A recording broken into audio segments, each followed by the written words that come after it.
Well, hello all friends and family. Figured I'd take you with me for a little walk around. This is the first week of July. Actually, it's Sunday, July the 7th, the end of the first week. So let's take a walk about old Deep South Bama, see how things are coming. So we'll start here with the blueberries. Right here at the front of the house, right off the front porch. And as you can see, still a lot of blueberries on them. And we've been picking. We've been picking these since May the 24th. And they just keep it coming.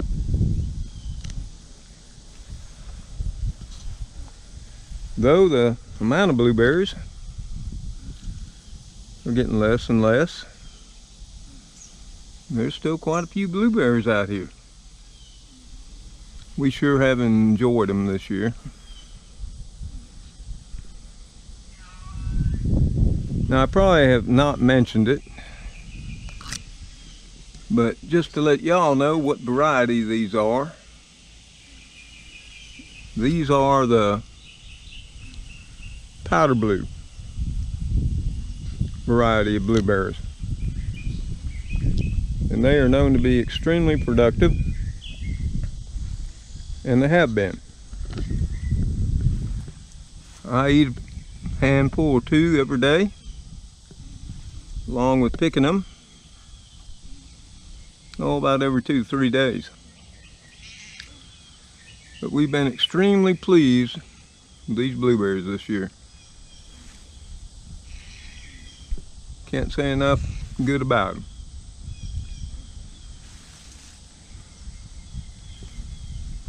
They're still loaded up. We'll continue picking them.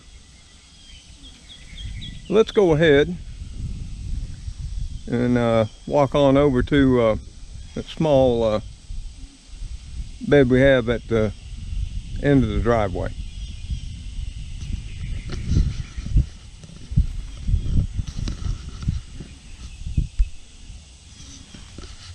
But as I turn around to head over to that bed by the end of the driveway, I wanted you to look at some new arrivals here at Deep South Bama. We have 4 brand new blueberry bushes here.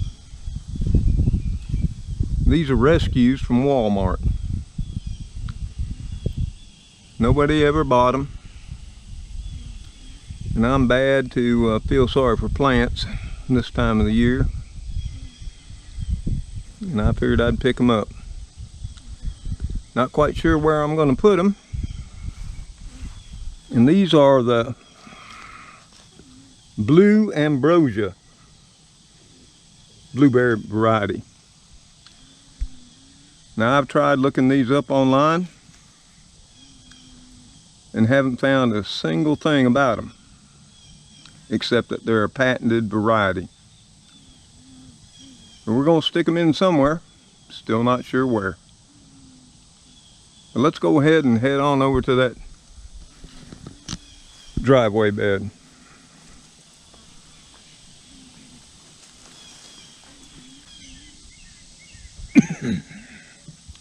Well, here we are over at the end of the driveway bed.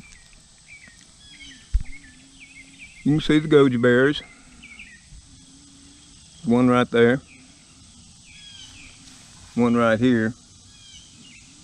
They're growing. Not all that great.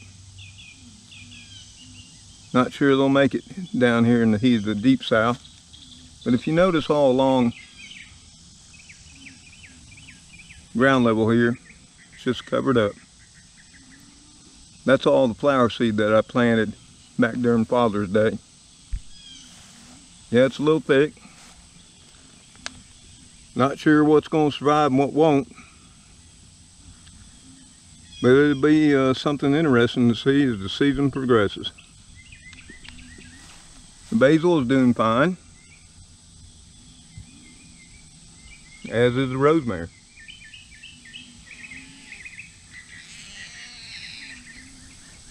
So we'll head on over to the south side driveway garden bed, See how it's looking this morning.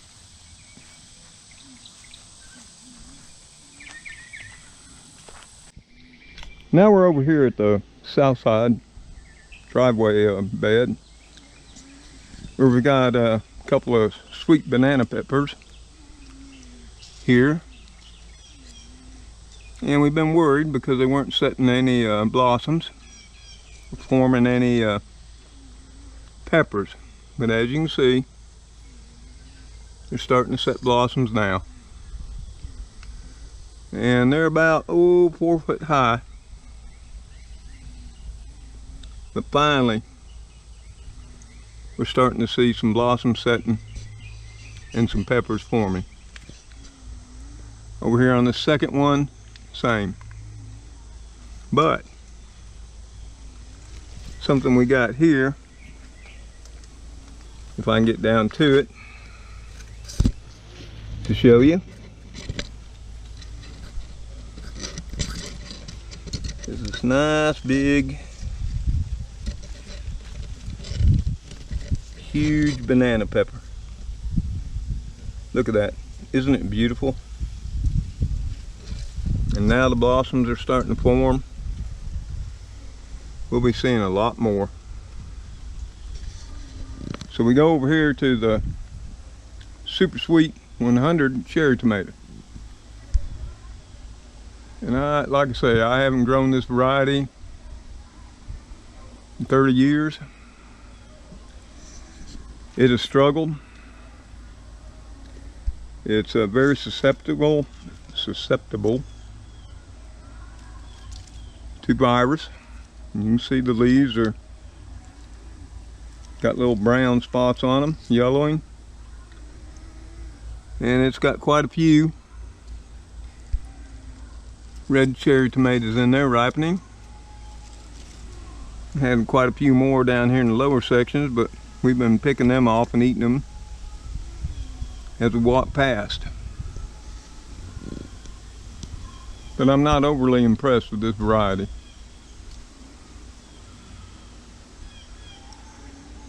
We'll see how it continues throughout the season. And the last thing we got here is the cow horn pepper. And here again, I was extremely worried because it wasn't setting any blossoms or peppers. But if you look closely, you can see it's starting to set blossoms and peppers as well. So it looks like we're going to get some cow horns off here. And these are a mild chili type pepper. They grow fairly large. They're great to eat fresh, but they're real hard to find anymore. So with that, we're going to head around out back, take a look at what we got going on there. So let's head on over here to the truck tire planters and see how they're doing. Oh, and there you can see the deer netting we installed.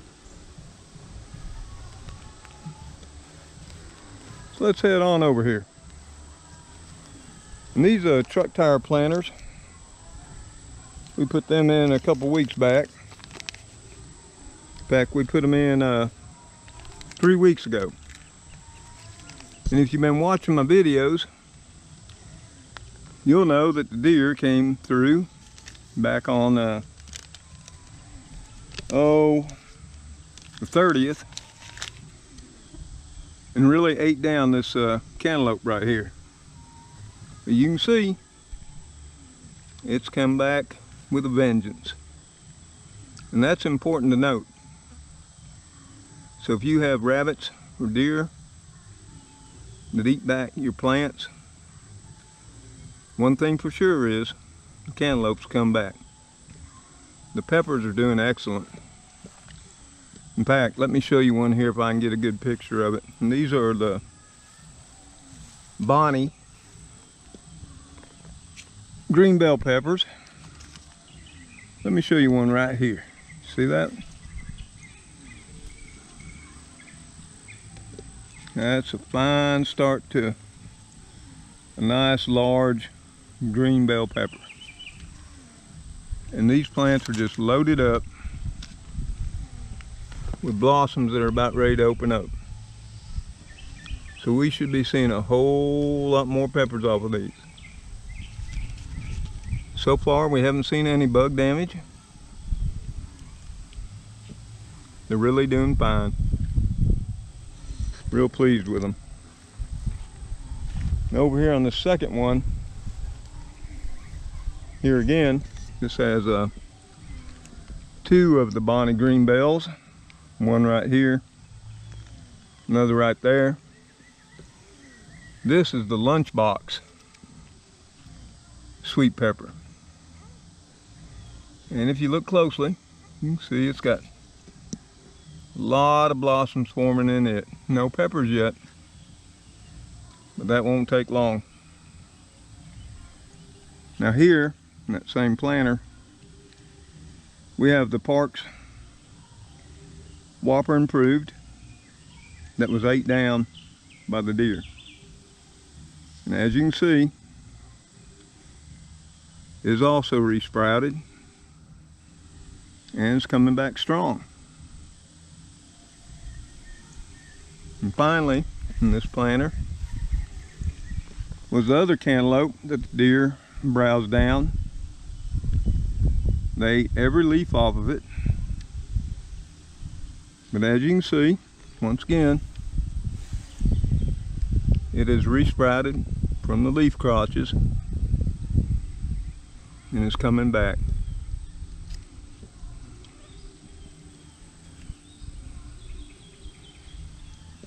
So once more, bear in mind, if the rabbits, deer,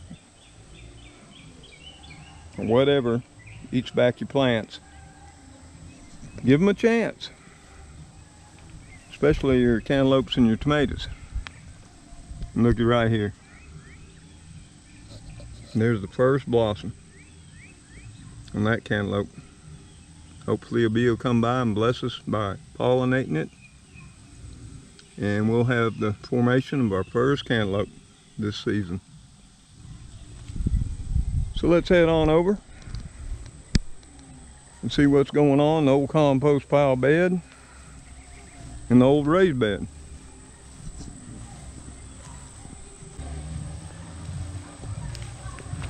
And as we walk up on it, you can see the potatoes that we planted in here are growing tall and green,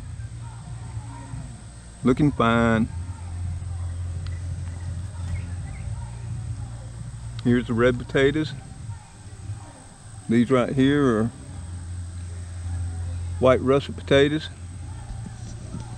And all around the perimeter, we put in the okra. And it's finally starting to come on. So this bed is really starting to pop up. We'll have to water it this evening. But it's looking fine. Now the old raised bed, that's done with what's in it now. And later this afternoon, the onions and the kale will be coming out. And we're going to be adding one more set of timbers around the top of it. And I've got many bags of garden soil, humus and manure we'll be adding to this bed. And we'll be getting it ready to replant for the summer into the fall. Garden chives in the pot are doing great, as all the ones that are growing wild. Now this little planting in this pot, where in the center we put the Parks Improved Whopper tomato plant. You can still see where the deer browsed it way back. But here again, You can see all the new growth. And like I said in the video when deer come to dinner, I knew it would come back. It just takes time and patience. But what I didn't know, because I've never seen deer eat down my okra, was whether the okra would come back. And the deer had ate down this okra. You can see here. But the okra is resprouted. And what's amazing to me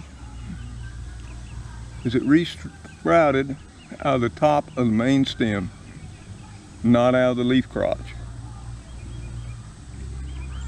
And this one was browsed down, no leaves. So was this one. And this one, right here. And as you can see, they're all regrowing leaves and coming back strong. This fourth one was the one they didn't touch. And it's actually the smallest of all four of them. So everything in this pot will be coming back.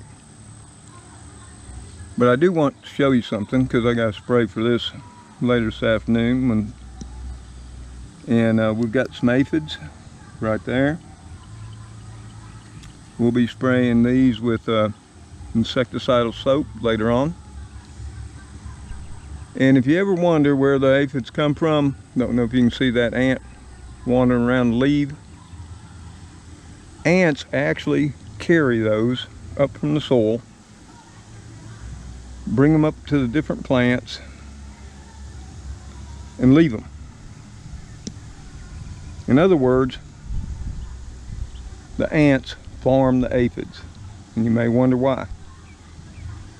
The ants want the aphids to produce the honeydew, which the ants collect as a feed source. So like we raise cattle, pigs, sheep, and what have you for our consumption. The ants, they raise aphids to produce honeydew for their consumption.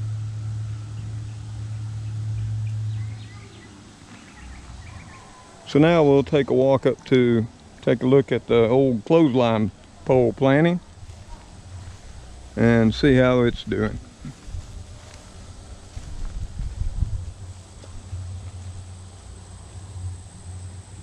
Of course, as we pass where we're composting in place with all of our grass clippings and leaves, you can see all that's becoming covered with wild blackberries.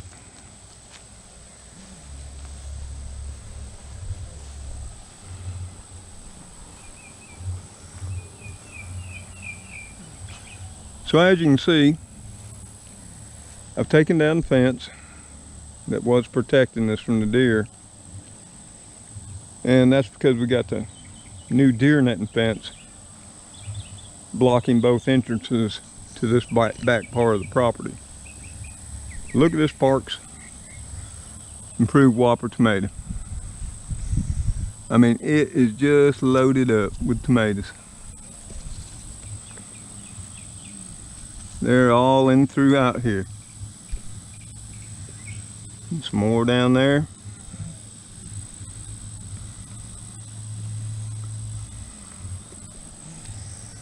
More blossoms.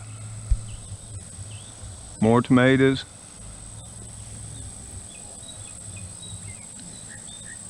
I'm not sure how many, but it's got quite a few. Now the thing that's impressed me about these Parks Whopper improved, this tomato plant and the one on the other side,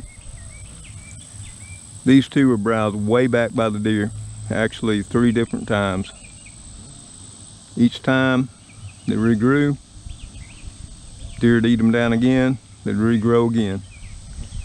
Another thing that has impressed me is I've seen no disease on these plants, and I have not treated them for disease this year, and that's highly unusual here in the Deep South. So if they continue that way, I will definitely be replanting this variety next year. Now, I planned this variety before, but not since I was gardening and farming with my daddy, and that's been 40 plus years ago.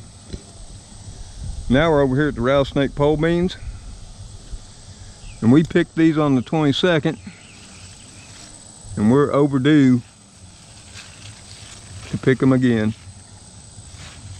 They're just loaded up with beans again. You can see them. In fact, I've let the beans get too large once again. But I'll be picking these this afternoon before I go in. Now the ones that are too large, I'll go ahead and shell these beans for the tender young green beans inside.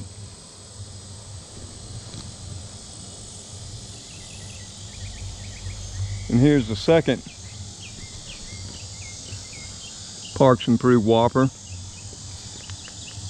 and it struggled since the third time it was browsed down by the deer, but it is finally starting to set blossoms again and tomatoes.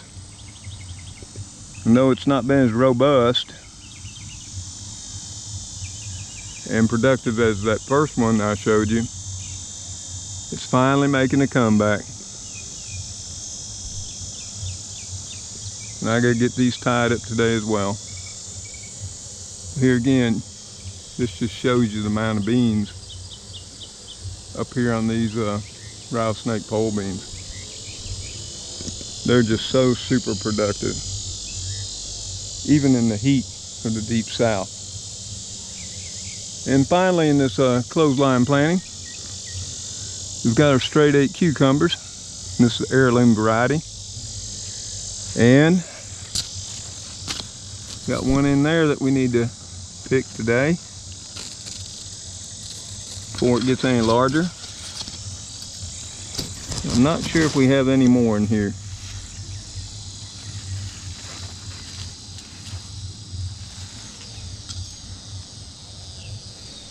There are a lot of smaller ones. See them there. Now the one thing I'll say about these, I have not grown the straight 8 heirloom cucumbers probably about 35 years. Used to grow them up in southern Tennessee. Now here, as you can see, the plants look beautiful, but their production is nothing like what I had last year with the burpless beauties, which may be a good thing. I had so many cucumbers off those burpy cucumbers last year. I ate cucumbers every which way you could think of and was constantly giving them away. And these right here have given me enough cucumbers just to keep me happy. And I don't know if we can catch it, but you can see my little friend the bumblebee in there pollinating the cucumbers. We're real appreciative of our bumblebees, mainly because we haven't seen honeybees, not a single one this year, and I never saw one last year. And we'll rotate around here. You can see the deer fencing, deer netting. And so far that's worked. We'll continue to monitor. But we get over here to the poor Kentucky Wonder Beans. Well, they look a little strange, don't they? Bottom half of them are naked. Top half of them are all leaved out looking normal. And I've been watering them. In fact, last night before I came in. I gave them a good feeding of water-soluble fertilizer to try to promote regrowth here in the areas that the deer browsed them back. And I'm just starting to see a little bit of regrowth. You can see it right there, and I'm seeing it in other leaf crotches. But what I'd like to say, these do not bounce back. Nothing in comparison to the rattlesnake pole bean. These were eaten by the deer, I think back on the, was it 22nd? No, it wasn't the 22nd, it was the 30th. So they've had a solid week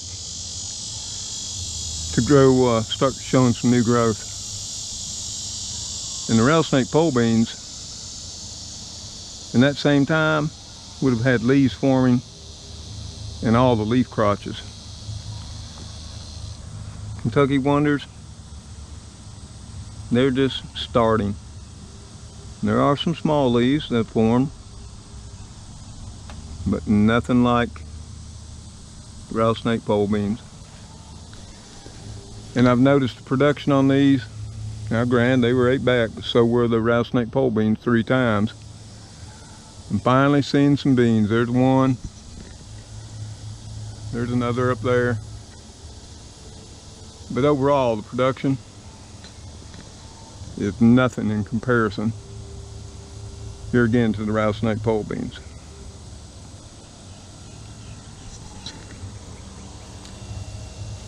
Of course, the deer ate back squash. This particular squash plant, which was about 2 feet high, maybe 3 feet across, and you can see all the stems from where the deer ate all the leaves off. It has bounced back too. It's regrowing at the end of the vine. Looks like it'll be doing fine.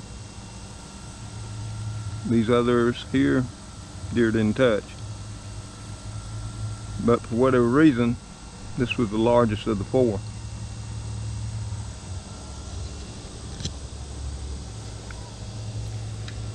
So we're going on over here and look at the cobra and Blahilde green beans.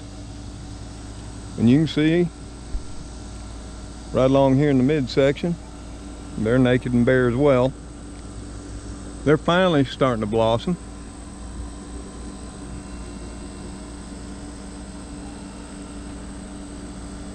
Got blossoms all over the top part where the deer didn't browse down all the leaves. And here again, I'm not seeing a lot of leaf recovery. Just starting to see a little bit of it, and this has been a week. So I'm not sure they'll fully recover. The same is true over here with the Blahilde, which is just starting to show some blossoms. I mean, they're beautiful. Pinkish purplish blossoms. But I don't plant for beauty. I plant to eat. And overall, what I've noticed even before the deer browse these bean plantings back, the Blahilde, out of all 4 plantings, was coming in dead last for growth and vigor in this heat, with the cobra being 3rd, the Kentucky Wonder being 2nd, and of course tried and true rattlesnake pole beans being #1 champion.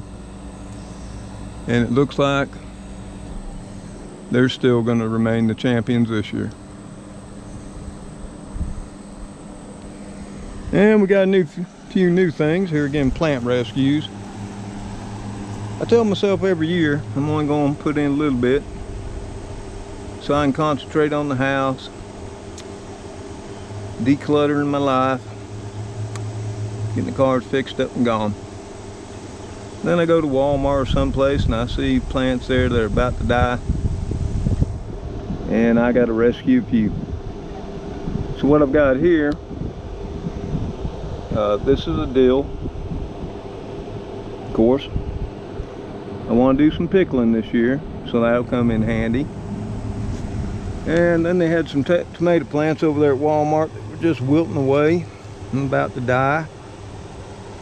So I picked up a few of them too. This is your Husky Cherry Red hybrid cherry tomato. That'll give us a second cherry tomato.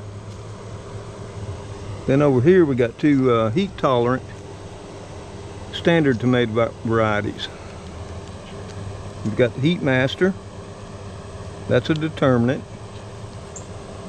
And then we got a third one here, and that's your Solar Fire. And that also is a determinate tomato. And what that means, they won't vine and grow as high. They'll be limited in their growth, but they'll also be limited in how long they will grow and produce. Just in case you're wondering the difference. And for the fourth thing we picked up is we picked up some oregano. And this is your Greek oregano. In my opinion, the most flavorful. And that'll be a perennial here in the Deep South. And once we plant it, like once before, we'll have oregano growing here every year that we can use when we cook.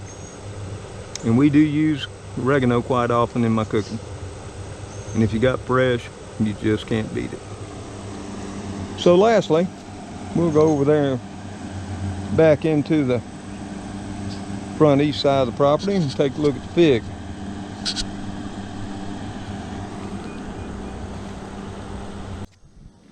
Before we go over and take a look at the pig, here's just a shot of that deer netting that we installed across this northeast entrance to the back of the property.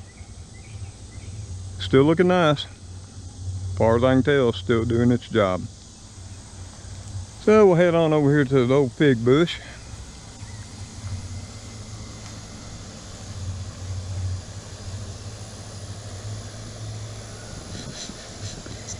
And it does appear we have a little bit of storm damage right here.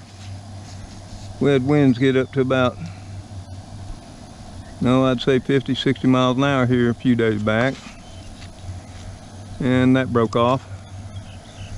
But other than that, pigs really doing great. You can see a lot of pigs right there. You see some more down in here, as well as over here we've got more. They're starting to expand. Won't be long until we're eating some pigs. And what's surprising is we've even got some new pigs starting to form. Right there's one, and there's other in there. Not going to sit here and search for all of them for you, but it looks like we're going to have a fairly good early pig crop. Once the pigs ripen, I'll pull back the mulch after I pick the pigs, and I'll fertilize this pig again, pull the mulch back up so it is fed well through the summer months going into the fall. And hopefully we'll have a second crop like we did last year on this pig bush. Last year was the only year since I put this in that I've ever had 2 crops of pigs. Of course, never were much for last year. Just a few.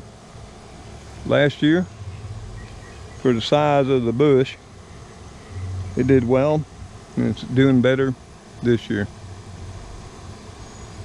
But one thing I wanted to show you before I end the video is this beautiful bush right over here. Now this is an evergreen shrub, and this is called a latania, and it is simply beautiful. And this bush will bloom all season long till frost. This is its second blooming already this year. And if you look closely,